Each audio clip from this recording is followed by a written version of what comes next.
இந்த மாதிரியான பேராசை, இந்த பேராசை தான் கவலை காரணம். இந்த பேராசை, பணத்துக்கு பின்னாடி அலைகிறது, அதுதான் வாழ்க்கைன்னு நினைக்கிறது, இந்த மாதிரியான தன்மை வரக்கூடாது என்பதற்காக சில அறிவுரைகளையும் ரசூல் ஸல்லல்லாஹு அலைஹி வஸல்லம் சொல்றாங்க. நமக்கு என்ன அறிவுரை சொல்றாங்கன்னா, உன்துரு இலா மன் அஸ்ஃபல மின்கும், நீங்கள் எப்போதுமே உங்களுக்கு கீழே உள்ளவங்களை பாருங்க. உங்கள்கிட்ட பொருளாதாரம் கம்மியா இருக்குல்ல, கண்டிப்பா உங்களுக்கு உள்ளவன் இருப்பான். நீங்க ஏழை நினைக்கிறீங்களா இல்லையா, உங்களை விட பரம ஏழை ஒருத்தன் இருப்பான். நீங்க நடுத்தர வர்க்கமா இருக்குன்னு இல்லையா, நீங்க உங்களுக்கு மேல உள்ளவனை பார்த்தீங்கன்னு வைங்களேன், கவலை வரும். அவனை மாதிரி எனக்கு இல்லையேன்னு ஒரு ஏக்கம் வரும், கவலை வரும், கையேந்த வேண்டிய நிலைமை வரும்.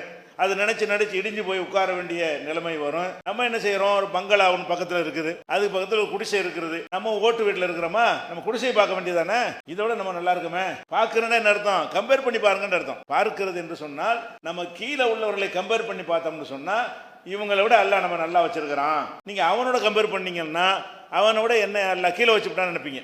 உங்களுக்கு மேல பெரிய இடத்தை நீங்க கம்பேர் பண்ணீங்கன்னு சொன்னா உங்களுக்கு கவலை அதிகமாகிவிடும். அப்ப எப்படி நம்ம விளங்கணும்னா, அல்லாஹ் பல கடைசியா ஒருத்தன் இருப்பானே, அவன் ஒருத்தன் கீழே பார்க்கவே இல்லை, வழங்குதா.